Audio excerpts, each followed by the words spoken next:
As far as setting up a cue, there are a couple technical things to talk about and then a few creative things to talk about. So let's start with the technical stuff.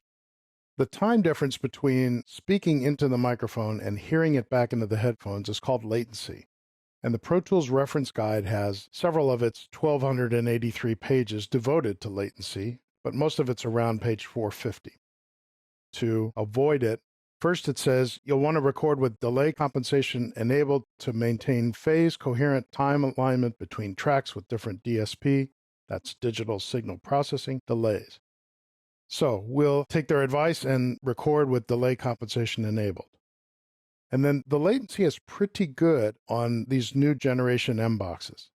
And using that big knob on the right will give you a blend between your live signal and your processed signal so that you can decide how much of each you want to hear.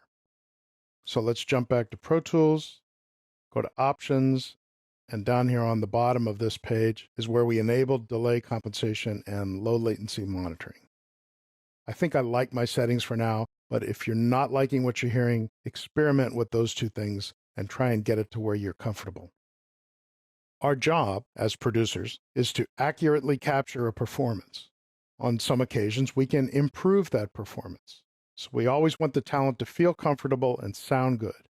If they don't think they sound good, you won't get the performance you want to capture. So the cue, what the performer hears, is a big part of that. It's critically important in music, but it's also very important in voice production and narration. Let's say we're recording a poem by Poe. I'm going to put Pro Tools into record, hit the play button, and this will turn red and you'll start seeing what I'm recording. Once upon a midnight dreary, while I pondered, weak and weary. Switch this back to analog so that you can hear the playback. Once upon a midnight dreary, while I pondered, weak and weary. So what if we put the performer in a setting that inspired a better performance? I jump to the mix window, insert a reverb. I'll just use a very simple deverb. Let's move this over this way. And so now I'm in the dungeon of the dark. So there is a way to get the signal a little drier and just have a little bit of that effect, but not completely dominant. Maybe somewhere in there is good. There's a more elegant way to do this, and I'm going to show you this right off the bat. So putting that back to wet, I'm going to create a new track. Let me turn this off so that you're not listening to me in a dark dungeon. I'm going to create a mono aux track. I'm going to pick that plugin and drag it over and put it on the aux. I'm going to send to bus 3 and 4 because I'm using bus 1 and 2 sometimes as a null. Move this over this way.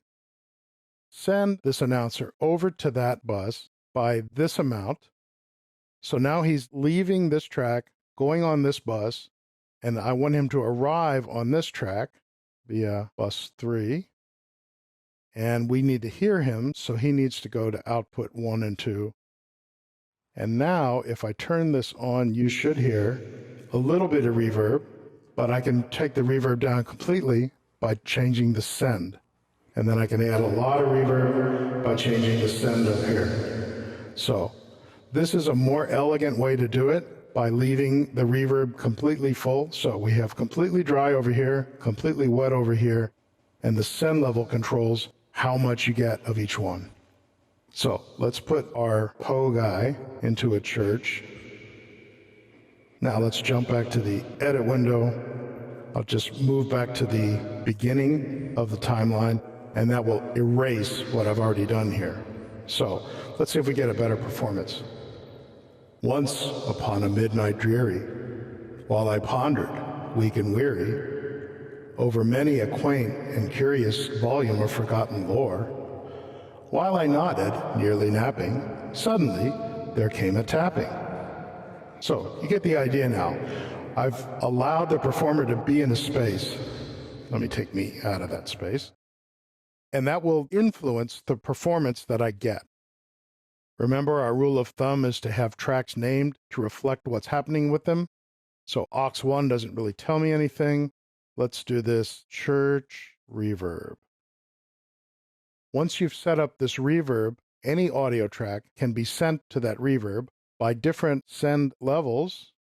That's a much more elegant way than putting the reverb on the track and controlling the wet dry to get the texture that you want.